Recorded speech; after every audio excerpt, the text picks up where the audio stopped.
Persembahan dan perpuluhan dapat ditransfer melalui BCA 857 050 5000 atas nama GBI Musi Palam Indah atau scan barcode QR kode GBI Musi Palam Indah. Tuhan Yesus memberkati.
Shalom, puji nama Tuhan. Bapak Ibu Saudara, kita berjumpa lagi di Menara Doa Online kita. Mari kita siapkan hati kita akan beribadah kepada Tuhan kita Yesus Kristus. Mari kita tundukkan kepala kita. Segala pujian syukur hanya bagi Engkau Allah kami yang Maha Kudus. Bapa, di dalam nama Tuhan Yesus Kristus, saat ini ya Tuhan Yesus, kami datang kembali menghampiri tahta-Mu yang kudus. Halamannya membawa pujian bagi Engkau ya Bapa. Kiranya Engkau melayakan kami memuji dan menyembah Engkau. Hanya di dalam nama Yesus kami sudah berdoa. Haleluya. Ku masuk ruang Maha Kudus dengan darah anak domba. Ku masuk dengan hati tulus, menyembah yang Maha Kuasa.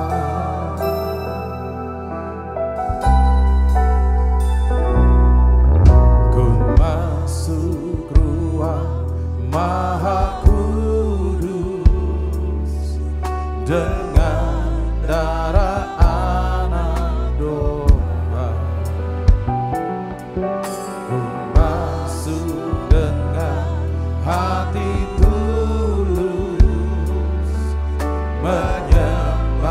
Ya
sembahmu,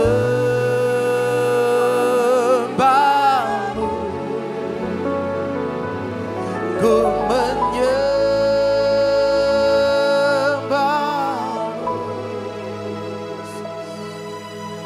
ku sembahmu,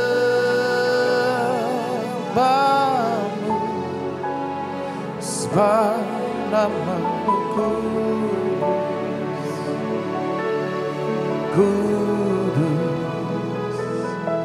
Tuhan, sebab namamu kudus Tuhan,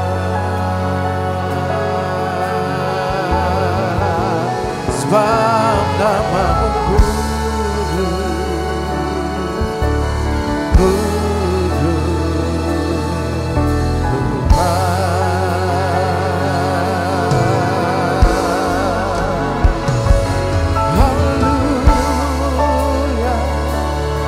mari angkat suara kita, mari kita sembah Dia. Yesus yang layak terima hormat pujian. Haleluya.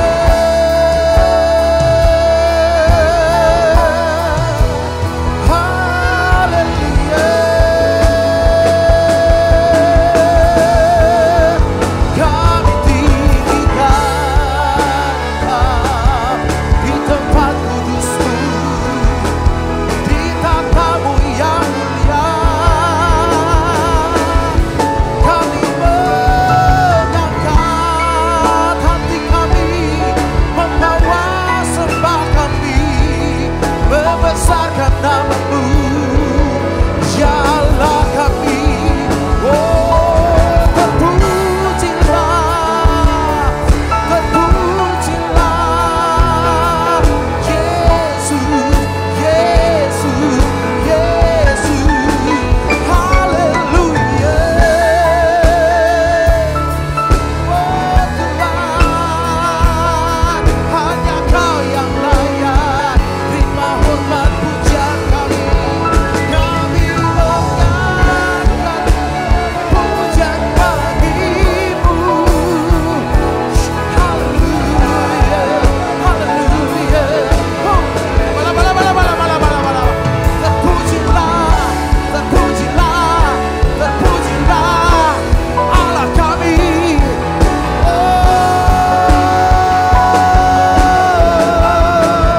Mari sembah Dia, naikkan pujian kita. Haleluya.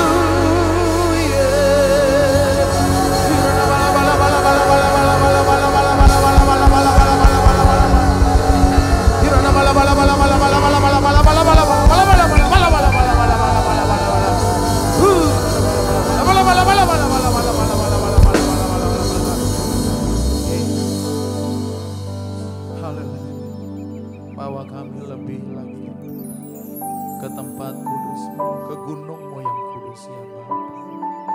Haleluya. Oh Yesus. Haleluya.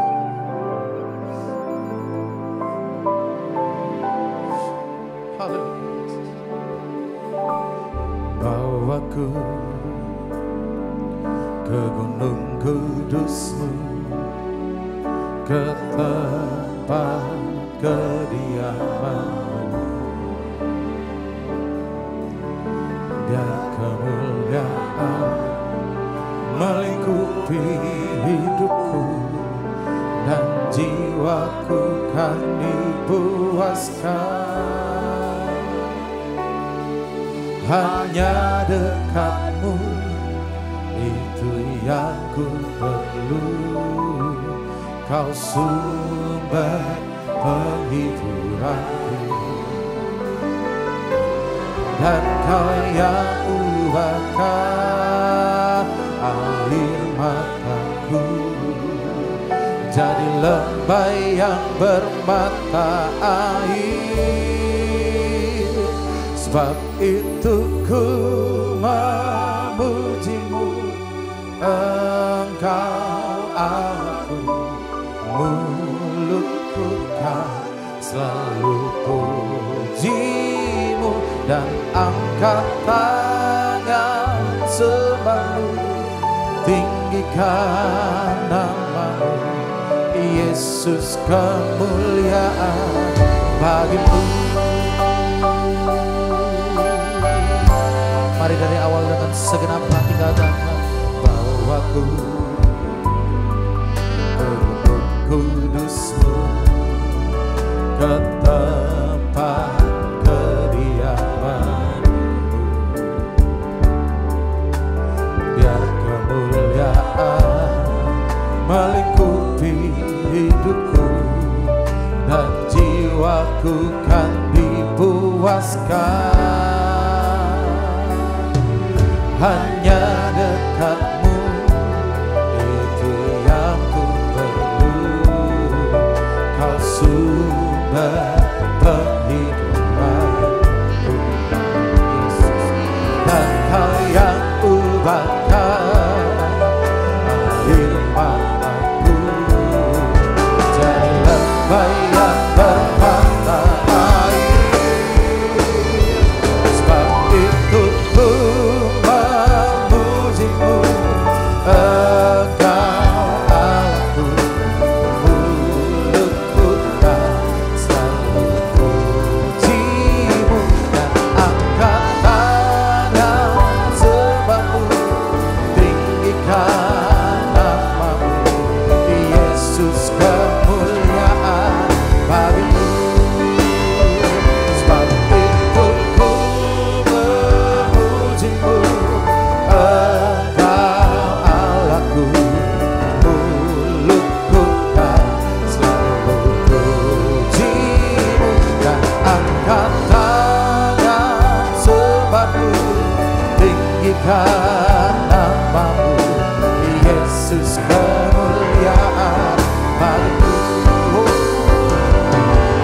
Tiada yang dapat memisahkan aku dari kasih-Mu, Yesus, hanya dalam namamu ku temukan kuatku.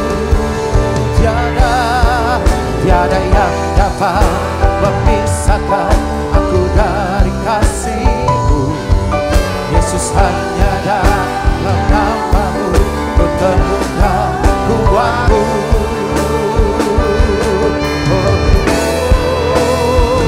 Sebab itu ku memujimu, Engkau Allahku, mulutku kan selalu pujimu, dan angkat tangan sembahmu, tinggikan namamu, Yesus, kemuliaan bagimu. Sebab itu ku memujimu, Engkau Allahku, mulutku kan selalu pujimu, dan angkat tangan sembahmu, tinggikan namamu, Yesus, kemuliaan bagimu. Mari sekali lagi katakan, tiada yang dapat memisahkan aku dari kasih-Mu, Yesus, hanya dalam namamu ku temukan kuatku.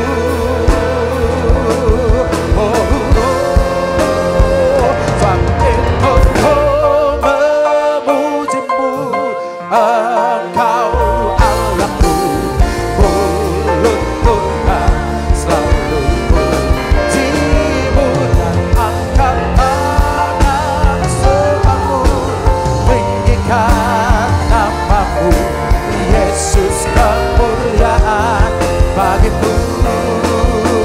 Sebab itu ku memujimu, Engkau Allahku, mulutku kan selalu pujimu, dan angkat tangan, sembahmu, tinggikan namamu, Yesus, kemuliaan bagimu.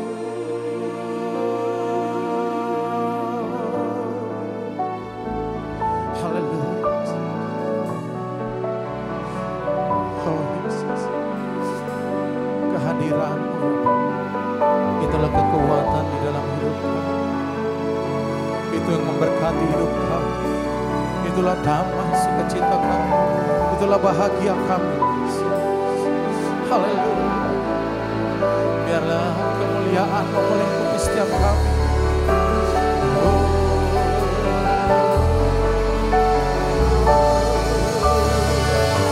Ya Tuhan, kami rasakan pelukan kasih-Mu di tempat ini saat ini. Lebih lagi, biarlah hadirat-Mu memenuhi hati dan pikiran kami. Yesus,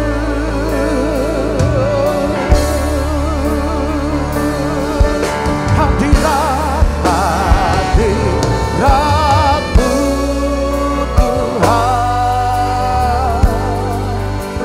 ku rasakan kekudusan-Mu Bapa, penuhiku,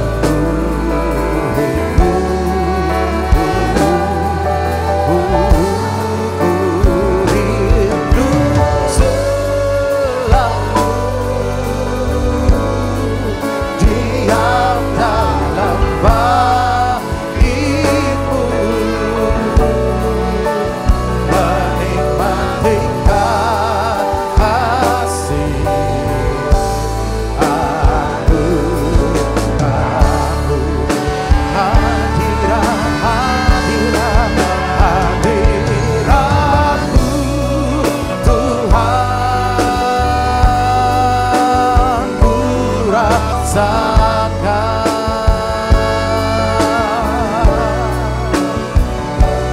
kekudusan-Mu Bapa,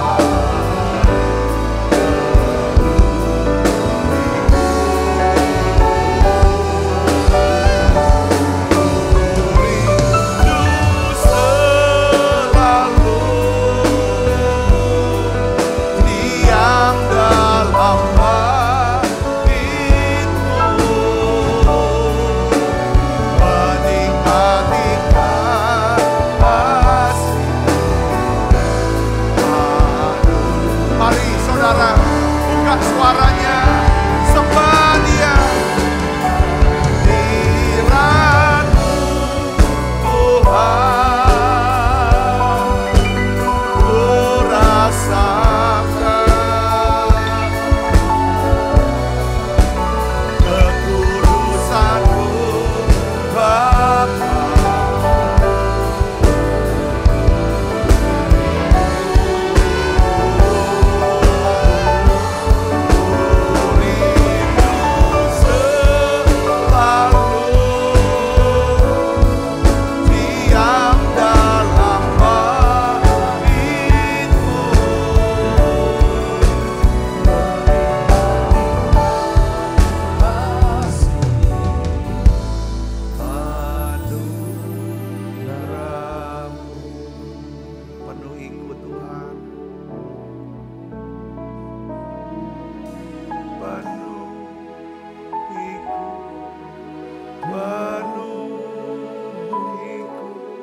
dengan hadirat-Mu,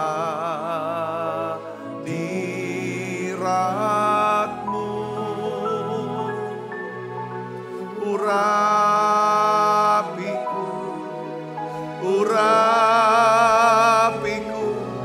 dengan minyak kudus. penuhiku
dalam keintiman. Bawa kami tarik masuk dalam hadirat-Mu yang lebih lagi. Karena ketika kami masuk dalam hadirat-Mu, beradab hadirat-Mu, Tuhan, kami akan kenyang dengan segala yang baik. Terima kasih ya Tuhan, terima kasih ya Bapa, terima kasih. Kalau kami ada hadirat-Mu Tuhan, terang-Mu ya Tuhan bercahaya. Kau berikan kami pengertian, pewahyuan, kemampuan untuk memutuskan, mengambil keputusan ya Tuhan yang tepat, supaya kami bisa hidup ya Tuhan selaras dengan kehendak-Mu. Tuhan terima kasih, urapi kami dengan urapan yang baru, kuasa-Mu yang baru ya Tuhan, untuk kami bisa melayani-Mu ya Bapa. Hari ini aku berdoa dalam nama Yesus untuk setiap anak-anak-Mu yang sakit, saudara yang mengikuti menara doa, yang sedang sakit, sekarang berdoa bersama dengan saya. Aku berdoa ya Bapa dalam nama Yesus. Ya Tuhan, setiap anak-anak-Mu yang sedang menderita sakit. Ya Tuhan, mereka yang sedang bergumul dengan sakit kankernya ya Tuhan. Autoimunnya ya Tuhan. Penyakit ya Tuhan, tulang mereka. Saraf yang kejepit ya Tuhan. Stroke mereka ya Bapa, aku berdoa dalam nama Yesus. Oleh bilur Yesus jadi sembuh.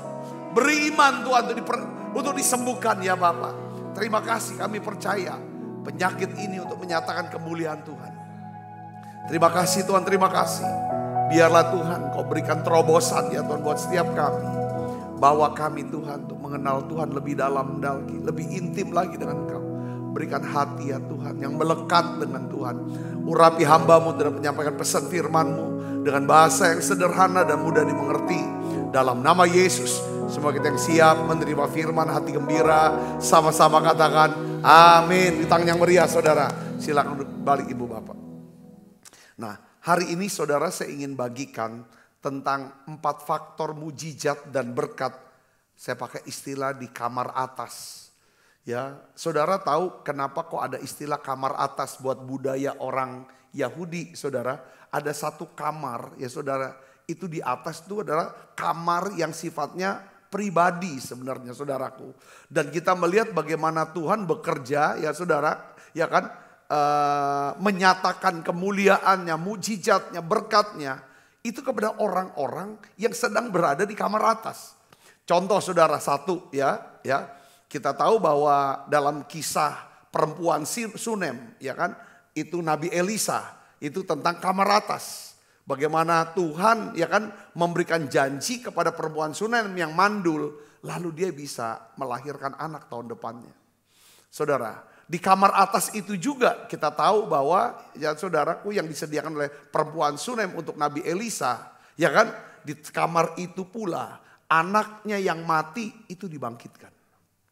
Yang ketiga adalah di kamar atas itu juga saudaraku, Nabi Elisa, saudara, bernubuat, menyampaikan satu pewahyuan tentang pemeliharaan Tuhan kepada perempuan Sunem, supaya mereka pergi meninggalkan daerah Samaria, saudaraku, karena akan terjadi kelaparan 7 tahun. Saudara, itu kamar atas. Kamar atas yang kedua yang kita pelajari adalah apa? Di mana saudara? Ketika malaikat menjumpai Maria, saudaraku, ya kan, di Nazaret. Maria sedang apa? Saudaraku, menurut catatan saudaraku, dia ada sedang di kamar atas. Saudaraku, sedang berdoa di sana, di ruang pribadinya dia. Ya, kita tahu juga, saudaraku Yesus ya, bahwa Yesus mengadakan perjamuan terakhir. Saudara tahu di mana?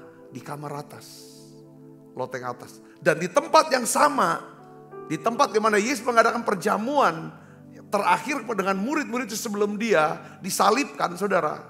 Ya kan, di tempat yang sama yaitu kamar atas, Roh Kudus dicurahkan. Lahir gereja di sana. Nah, hari ini saudaraku kita akan melihat tentang satu profetik atau pewahyuan tentang kamar atas. Bahwa apa yang harus ada di kamar atas itu. Dan apa makna daripada kamar atas itu. Saudara, makna daripada kamar atas adalah bukan sekedar ruangan fisik sebenarnya saudara. Melainkan satu gambaran kehidupan rohani yang intim dengan siapa? Roh Kudus. Tuhan memang mencari hati, ya kan, yang mau menyediakan tempat tinggal bagi Tuhan, bukan tempat singgah. Saudaraku, ya kan? Makanya di dalam 2 Raja-Raja 4 ayat 10, ya kan, perempuan Sunem yang sudah biasa menjamu Nabi Elisa, saudaraku, lalu dia berkata kepada suaminya, ya kan, orang yang biasa datang ke rumah kita, yang biasa makan bersama dengan kita, orang itu adalah abdi Allah. Baiklah kita membangun, dia katakan dalam 2 Raja-Raja 4 ayat 10. Baiklah kita membuat sebuah kamar atas. Ya, kamar atas. Dan menaruh di sana tempat tidur, meja, kursi, dan kandil. Saudara, 4 perabot ini berbicara tentang secara profetik tentang 4 aspek kehidupan rohani yang mendatangkan mujizat dan berkat. Makanya hari ini saya berikan judul khotbah saya adalah 4 faktor mujizat dan berkat di kamar atas. Saya ingin ajak saudara untuk bahas, kita akan melihat saudaraku ya, di dalam 4 perabot ini. Yang pertama yang disediakan apa? Tempat tidur. Apa artinya tempat tidur? Apa maknanya? Saudara, ini adalah simbol daripada rest dan intimacy with the Holy Spirit. Rest itu artinya apa, saudara? Ya kan? Ini bisa tempat perhentian. Saya terjemahkan dengan kata apa? Bersandar. Bersandar dalam hadirat Tuhan. Intim dengan Roh Kudus. Banyak orang Kristen punya hubungan yang sah, ya, hubungan legal, ya, dengan percaya kepada Tuhan Yesus, ya saudara. Tetapi tidak banyak orang Kristen yang punya keintiman, ya, dengan Roh Kudus. Karena antara kita, aku percaya sama Tuhan, ya, banyak orang berkata, percaya sama Tuhan. Kamu Kristen ya? Iya. Sudah dibaptis ya? Iya, sudah dibaptis. Ke gereja? Iya. Itu hubungan yang sah. Seperti hubungan laki perempuan yang diikat secara sah, secara legal lewat lembaga pernikahan. Tetapi tidak, keintiman ini bukan soal legal, tapi ini soal apa? Personal. Ya, soal pribadi, hubungan yang pribadi. Nah, Tuhan ingin, saudaraku, ya kan, Tuhan ingin kita bukan hanya memiliki hubungan dengan Dia, tetapi juga memiliki apa? Keintiman dengan Dia. Katakan amin. Keintiman itu lahir dari apa? Dari 3T. Ya, pertama adalah time. Kita menyediakan waktu pribadi dengan Dia. Saudaraku. Yang kedua adalah talk. Kita berbicara, kita menyapa, kita berdoa. Saudaraku, ya kan? Lalu kita naikkan nyanyian, pujian, ya kan? Kita dengar firman, dengar pengajaran firman. Lalu yang ketiga adalah trust. Ya, kita menyerah penuh kepada pimpinannya. Saudaraku Kristus, jadi makna yang pertama daripada tempat tidur yang disediakan perempuan Sunem, saudara, kepada Nabi Elisa, itu adalah gambaran tentang apa, saudara? Tentang keintiman. Dan apa, saudara?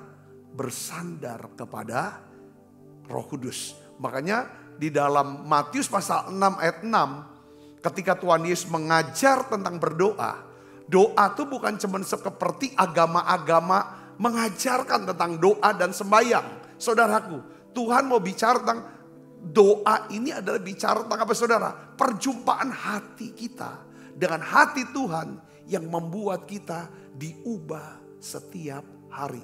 Makanya dia berkata apa, saudara? Masuklah ke kamarmu, apa? Tutuplah pintumu dan berdoalah. Karena apa, saudaraku? Doa itu harus menghasilkan yang namanya apa? Perubahan di dalam hidup kita. Jadi di balik pintu yang tertutup, di situ ada keintiman. Ya, dengan hadirat Tuhan bekerja secara diam-diam, tapi kuasanya akan keluar dalam kehidupan kita. Jadi saya ingin bagikan pada saudara yaitu tentang hasil dari keintiman adalah apa, saudara? Pasti orang yang intim dengan Roh Kudus, ya kan? Dia akan memiliki damai sejahtera Allah. Nah, damai sejahtera Allah inilah yang menaklukkan segala ketakutan kita, segala kebencian, sehingga ya kan menaklukkan segala keserakan atau Katakan amin. Damai sejahtera ini ada kuasa, saudara. Di mana kita bisa apa, saudara? Kita bisa menang lawan ketakutan. Kita bisa berdoa dan memberkati musuh-musuh kita, saudaraku. Yang kedua adalah hasil daripada keintiman yang kita lihat adalah, saudara, apa? Kuasa untuk melakukan apa? Mujizat. Seperti apa? Terobosan keuangan. Ya, 2 Raja-Raja 4 ayat 4 tentang janda seorang nabi, ya, yang punya hutang tidak bisa bayar. Jadi Elisa berkata, tutup pintu, baru tuang minyak. Ya kan? Minyak tidak akan pernah bisa mengalir. Ya kan? Kalau kamu gak tutup pintu. Ini prinsip tentang apa, saudara? Tentang keintiman dengan Tuhan akan menghasilkan satu pengurapan yang membuat saudara bisa menyelesaikan segala perkara yang nampaknya sulit, tidak mungkin menjadi mungkin. Katakan amin, saudara. Bahkan di dalam keintiman ini tutup pintu. Ya, terjadi apa, saudara? Kebangkitan dari kematian. Anak daripada perempuan Sunem yang sudah mati, saudaraku. Ya kan, waktu Elia naik ke kamar atas, Alkitab katakan apa, saudara? Dia tutup pintu. Saudara, baru Elisa berdoa untuk anak perempuan Sunem. Hasilnya apa, saudara? Terjadinya kebangkitan dari kematian. Kata kuncinya, saudara, renungan yang kita mau bawa hari ini adalah bahwa mujizat itu lahir dalam apa, saudara? Ketenangan. Tenang di mana? Tenang hati, tenang pikiran, tenang jiwa kita. Katakan amin. Penting di sini, saudaraku Yesus, segala sesuatu dalam hidup kita harus dimulai dengan apa, saudara? Bukan cuma hubungan, tetapi juga keintiman. Mazmur 91 itu adalah mazmur yang ditulis oleh Musa. Sebenarnya mazmur yang ditulis Musa. Musa sedang menggambarkan, saudara, bagaimana perlindungan Tuhan yang ajaib, pemeliharaan Tuhan yang ajaib itu berlaku dan diberikan kepada orang-orang yang hatinya melekat dengan Tuhan. Dia pakai istilah, saudara, keintiman dengan Roh Kudus, yaitu dengan istilah hati yang melekat kepada Tuhan. Coba kita akan lihat dan kita akan baca sama-sama, saudara. Mazmur 91 ayat 14 sampai ayat 16. Kita baca sama-sama yuk. 1, 2, 3. Sungguh hatinya melekat kepadaku, maka aku akan apa? Meluputkannya. Aku akan membentenginya, sebab ia mengenal namaku. Bila ia berseru padaku, aku akan menjawab. Aku akan menyertai dia dalam kesesakan. Aku akan meluputkannya dan memuliakannya. Dengan panjang umur akan kukenyangkan dia dan akan kuperlihatkan kepadanya keselamatan daripadaku. Ini hal yang luar biasa. Saudara mau bergaul karib dengan Tuhan? Katakan amin. Apa yang terjadi, saudaraku, apabila saudara memiliki bukan hanya hubungan dengan Tuhan secara sah, tapi juga keintiman, hubungan yang pribadi, personal dengan Tuhan. Saudara, itu bukan kebetulan ya. Perempuan Sunem, ya kan, memberikan bukan hanya tempat tidur yang lambang keintiman, tetapi juga kandil. Kandil itu lampu, saudara. Sebenarnya istilah bahasa sehari-harinya adalah lampu atau pelita. Yang zaman dulu tuh, ya kan, bahan bakarnya dari minyak zaitun yang sangat murni, kualitas tinggi, kualitas yang terbaik. Itulah kandil. Apa lambang, apa arti atau makna daripada kandil? Artinya pewahyuan dan pengertian rohani. Revelation and discernment. Discernment ini adalah kemampuan untuk bisa membedakan. Punya pengertian, saudara. Ya, mana benar, ya kan, mana salah. Mana yang baik, mana yang lebih baik. Mana yang paling baik. Mana kehendak Tuhan, mana yang bukan kehendak Tuhan. Mana kehendak Tuhan yang baik, ya kan, yang kudus, yang berkenan. Itu kemampuan untuk discernment, saudaraku. Ya kan, itu bicara tentang lampu, ya saudara. Jadi kandil atau pelita atau lampu bukan hanya memberikan terang, tetapi juga menyingkapkan rencana Tuhan dan kehendak Tuhan di dalam hidup kita. Saya percaya, saudaraku, kalau saudara dan saya, kita sama-sama Yuk bergaul karib dengan Tuhan. Dalam doa, pujian, penyembahan, firman. Dan kita minta sama Tuhan, beri aku pewahyuan, pengertian, kemampuan untuk bisa membedakan. Mengerti akan rencanamu, kehendakmu. Beri aku kemampuan untuk bisa melihat dari sudut pandangmu ya Tuhan. Saya yakin Roh Kudus akan menunjukkannya kepada saudara. Yang percaya katakan amin. Karena Alkitab katakan, Mazmur 119 ayat 130, bila firmanmu tersingkap, ya, memberi terang dan pengertian. Saudaraku Yesus. Jadi siapa yang menyingkap firman ini? Yaitu Roh Kudus. Jadi biasakan, saya mau kasih nasihat kepada saudara. Biasakan ketika saudara datang ke Tuhan, baik dalam doa pribadi maupun ibadah-ibadah, saudara mengikuti menara doa online. Biasakan hati saudara kalau bisa sampai kena dengan hatinya Tuhan. Lalu setelah itu saudara kata, Tuhan tunjukin jalan. Pekerjaan apa yang harus aku ambil kalau saudara memang bergumul dengan pekerjaan. Kalau saudara bergumul dengan anak-anak, masalah dengan anak-anak. Saudara melihat pergumulan yang ada. Saudara bisa bicara, apa keputusan yang harus aku ambil. Apa perkataan harus saya ucapkan. Tuhan berikan orang-orang yang tepat. Entah itu dokter kah, entah orang-orang siapapun yang bisa membangun aku. Karena kalau engkau bekerja dalam hidupku, maka engkau akan menyediakan segala sesuatu supaya aku dapat melakukan kehendakmu. Dan Tuhan, sekarang engkau bekerja dalam diriku. Beri aku pengertian, beri aku kecerdasan. Apa yang harus aku lakukan untuk bisa meningkatkan skillku. Roh Kudus akan menuntun setiap kita. Supaya kita bisa melakukan apa yang berkenan di hati Tuhan. Katakan amin. Itu artinya kandil saudaraku. Ya kan? Itu artinya kandil. Saya kasih contoh. Ini bicara ini. Saya enggak yakin. Ya kan? Kalau Yusuf tidak intim dengan Tuhan. Tidak suka bergaul dengan Tuhan. Berdoa, memuji. Ya saudaraku. Merenungkan firman. Saya enggak yakin Yusuf tuh bisa menafsirkan. Daripada mimpi juru roti dan juru minum. Lalu akhirnya itu sebagai anak tangga untuk dia bisa menafsirkan daripada mimpi Firaun. Yang membawa dia, saudara, duduk di dalam satu posisi sebagai Perdana Menteri. Saudara, apa yang menyebabkan Yusuf bisa mentafsirkan mimpi Firaun?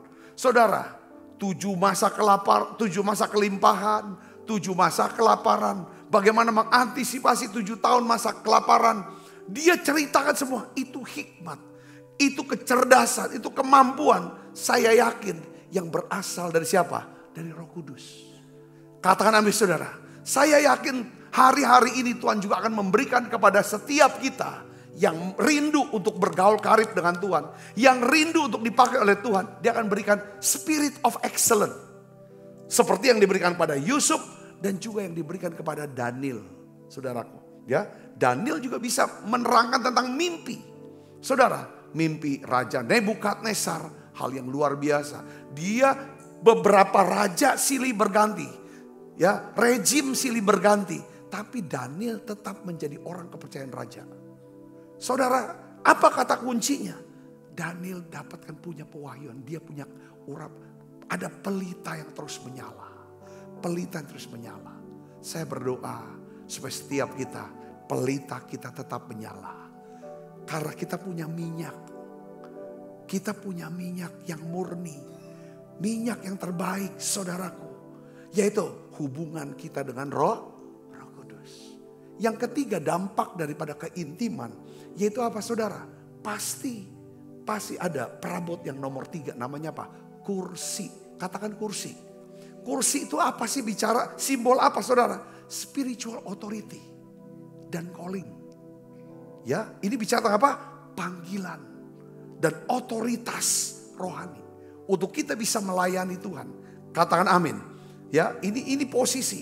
Bukan hanya pelayanan ya untuk keluar saudara publik, tapi pelayanan pribadi. Saudara, pelayanan pribadi dari hati yang terbakar oleh kasih. Saudara, Matius 23 ayat 11 kita akan baca sama-sama. Yuk 1, 2, 3. Barang siapa terbesar di antara kamu, hendaklah ia menjadi apa? Pelayanmu. Ini bicara tentang kursi.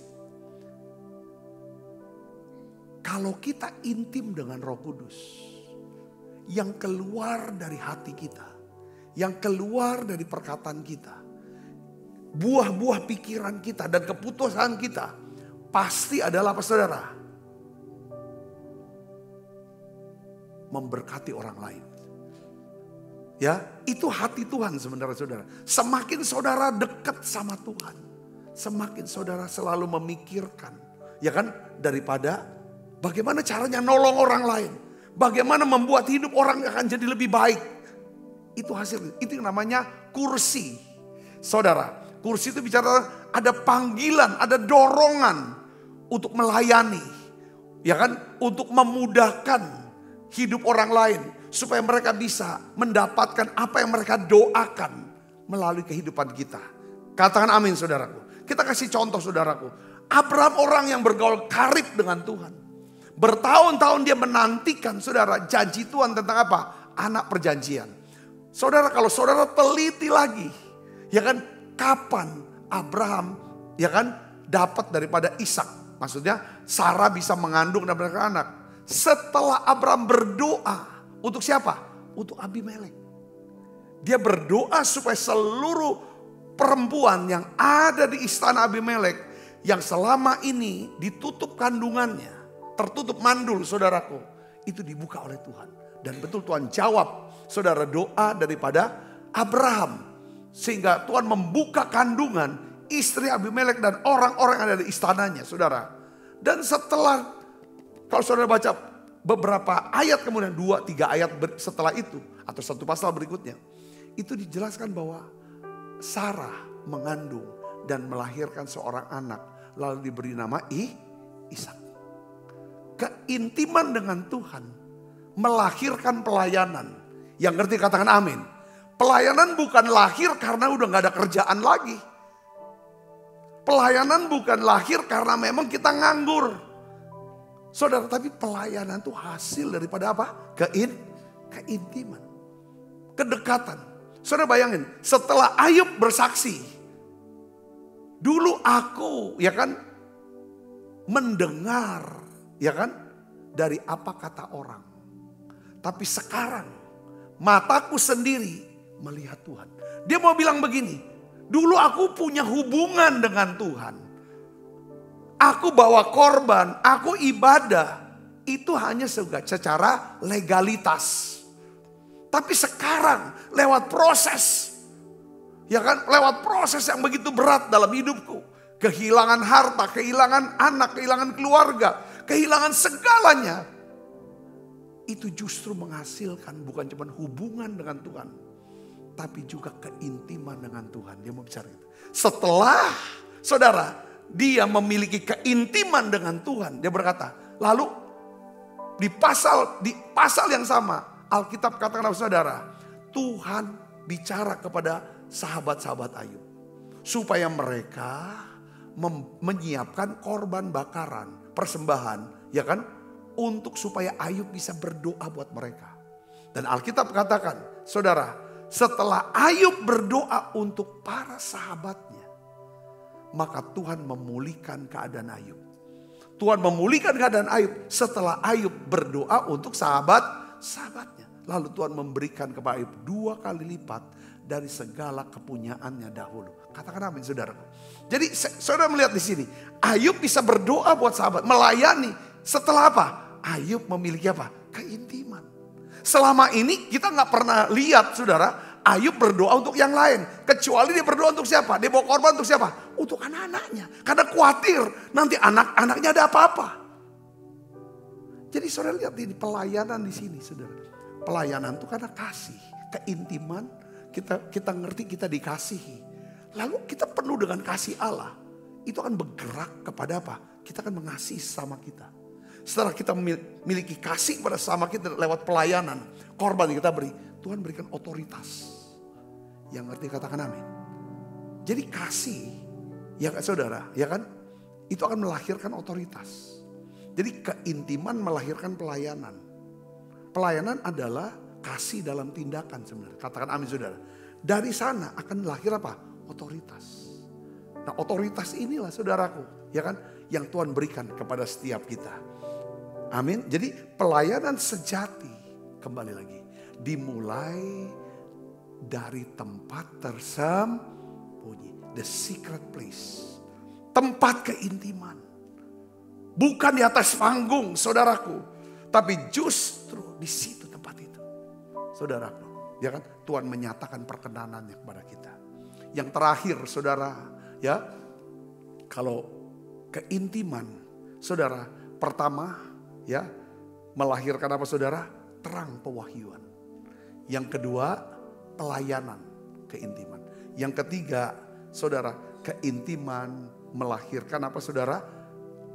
Ditandai dengan perabot yang nomor 4. Namanya apa? Meja. Meja itu adalah simbol dari apa? Simbol dari berkat. Ya, pemeliharaan Tuhan. Terobosan. Dan perjamuan ilahi itu saya mau bicara itu seperti kayak persekutuan, fellowship yang bukan bukan komunitas sosial, tapi komunitas ilahi. Katakan amin saudara. Ini namanya meja. Saudara, meja. Saya pakai bahasa Inggrisnya provision, breakthrough, dan fellowship. Ayat firmannya Mazmur 23 ayat 5 dan 6. Kita akan baca yuk saudara. 1, 2, 3. Engkau menyediakan hidangan bagiku di hadapan lawanku. Kemurahan dan kasih setia, kebaikan kemurahan akan mengikuti aku seumur hidupku. Jadi makna profetik dari meja sebenarnya apa saudara? Saya detailkan. Yang pertama adalah saudaraku, yaitu berkat di tengah tekanan. Katakan amin. Saudara bisa melihat, ya, saya sudah bagikan keintiman dengan Roh Kudus menghasilkan pewahyuan. Ya, pewahyuan ini yang membuat saudara dan saya, ya kan, terang yang membuat kita berpikir bahwa dari sudut pandang Tuhan, bahwa penderitaan ini, tekanan ini, masalah ini, kesulitan ini, saudara, kalau kita bisa lihat dari sudut pandang Tuhan, kita bisa lihat Tuhan pasti punya maksud lewat kejadian ini. Ada berkat di balik tekanan. Yang ngerti katakan amin saudara. Yang kedua adalah saudara, terobosan di tengah tantangan. Yang ketiga adalah pemulihan hubungan, ya, dalam kasih. Jadi kalau kita duduk di kursi pelayanan dengan hati yang murni, Tuhan akan menghidangkan meja kemenangan di hadapan musuh kita. Katakan amin saudara. Duduk pelayanan, ya, kursi pasti ada tempatnya meja. Kursi bicara tentang apa? Ya kan saudara, tentang pelayanan. Melayani, tindakan, kasih dalam tindakan.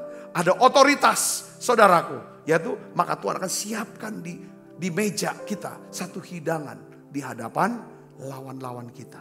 Katakan amin. Nah hari ini saudara, pesan yang saya mau sampaikan kepada saudara adalah bangunlah kamar atas. Bangun kamar atas. Siapkan 4 perabot ini. Pertama apa? Tempat tidur. Kedua apa? Pelita. Yang ketiga apa saudaraku? Kursi. Yang keempat adalah apa? Meja. Kenapa kursi dulu baru meja?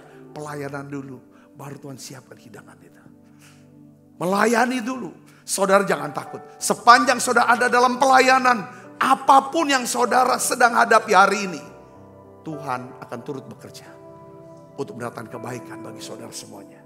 Sekarang Tuhan tanya hari ini, sudahkah kita menyediakan tempat bagi Tuhan?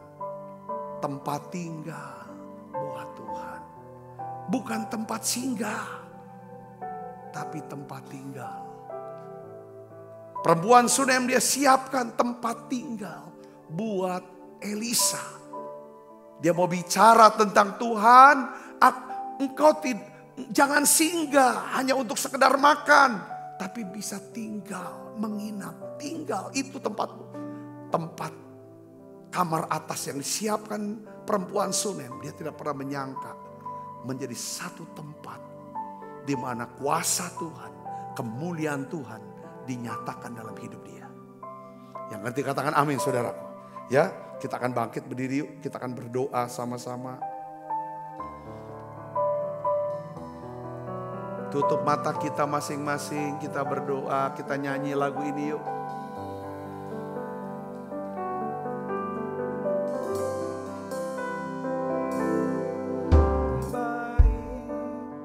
Satu hari di pelataranmu, daripada 1000 hari di tempat lain.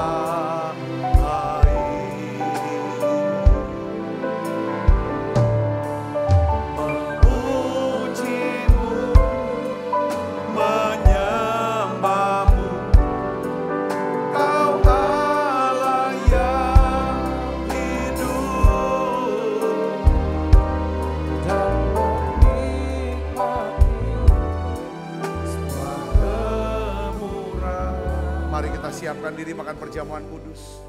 Mari saudara kita renungkan firman ini hari ini. Tuhan katakan begini saudara, kalau kita bangun kamar atas, lalu kita menyiapkan tempat tidur, maka engkau akan mengalami damai sejahtera Tuhan. Engkau akan mengalami yang namanya ketenangan. Kau siapkan kandil atau pelita, engkau akan mengerti kehendak Tuhan, rencana Tuhan. Bahkan segala sesuatu yang terjadi dalam hidupmu. Siapkan kursi. Kalau kau siapkan kursi, aku akan pakai engkau. Aku akan pakai dalam pelayanan. Kalau kau siapkan meja, engkau akan melihat berkat dan mukjizat yang kekal itu. Tuhan, hari ini kami mau bangun kamar atas itu. Kami tidak mau kehilangan hadirat-Mu. Kami tidak mau kehilangan satu firman pun tiap hari. Tuhan, pakai kami ingin bertumbuh. Sedikit demi sedikit Tuhan. Ubah kami. Ubah setiap kami dan pakai hidup kami. Terima kasih Tuhan. Di tempat tersembunyi itulah Engkau Tuhan akan menyatakan kuasa-Mu yang besar dalam hidup setiap kami. Terima kasih Tuhan, terima kasih. Sebab apa yang telah kuteruskan kepadamu telah aku terima dari Tuhan. Yaitu bahwa Tuhan Yesus pada malam waktu ia diserahkan mengambil roti. Dan sudah itu mengucap syukur atasnya. Ia memecah-mecahkannya dan berkata, inilah tubuhku yang diserahkan bagi kamu. Perbuatlah ini menjadi peringatan akan aku. Saudaraku, bukankah roti tangan kita ada persoalan kita dengan tubuh Kristus? Mari makan dalam nama saya.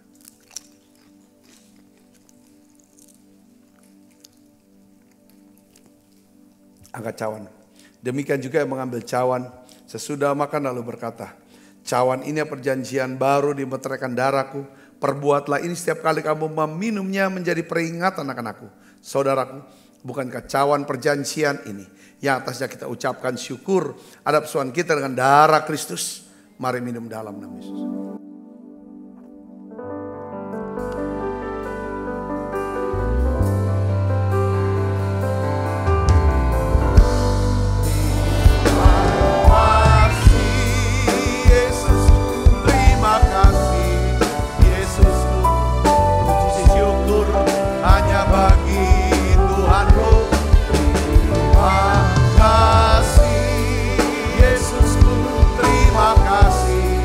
Yesusku,